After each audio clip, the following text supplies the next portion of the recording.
Hi friends, അപ്പോൾ ഇന്ന് നമുക്ക് ഈ ഒരു ചീരയുടെ റെസിപ്പിയാണ് ചെയ്യാൻ പോകുന്നത്. അപ്പോൾ ഇത് ചായ മനസ എന്നാണ് ഇതിൻ്റെ പേര്. കുറച്ച് പേർക്കൊക്കെ ഓൾറെഡി ഇത് അറിയായിരിക്കും. ഇതിൻ്റെ ഇല കാണാൻ വേണ്ടിയിട്ട് ഏകദേശം നമ്മുടെ പപ്പങ്ങയുടെയോ അതുപോലെ കപ്പയുടെയൊക്കെ ഇല പോലെയാണ്.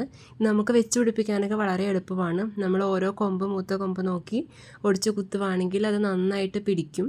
അപ്പോൾ ഇവിടെ അത് കുറേ ഉണ്ട് വീട്ടിൽ. അപ്പോൾ ഇന്ന് നമ്മൾ ഉണ്ടാക്കാൻ പോകുന്നത് പരിപ്പും ചീരയും ഇട്ട് വെച്ച ഒരു കറിയാണ്. അതിനുവേണ്ടി നമ്മൾ ആദ്യം കുക്കറിൽ പരിപ്പൊക്കെ വേവിച്ചെടുത്തതിന് ശേഷം അതിലേക്ക് അരിഞ്ഞു വെച്ചിരിക്കുന്ന ചീരയിട്ട് നല്ലതുപോലെ വേവിക്കാം.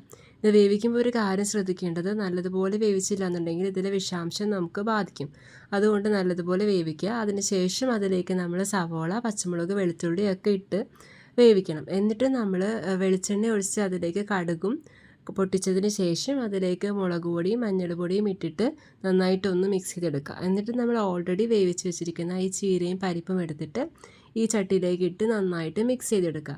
അപ്പം ചീരയും പരിപ്പിട്ട് നമുക്ക് ഇതിലേക്ക് തേങ്ങയും കൂടി അരച്ച് ചേർത്ത് കഴിഞ്ഞാൽ നല്ലൊരു ടേസ്റ്റ് ആയിരിക്കും, വേറൊരു ടേസ്റ്റ് കിട്ടും. അല്ല, ഇത് ഇങ്ങനെ വെക്കാനാണെങ്കിലും ടേസ്റ്റാണ്. അതുകൂടാതെ നമുക്ക് ഈ മുട്ടയിട്ടൊക്കെ താളിക്കാനൊക്കെ നല്ലതാണ്.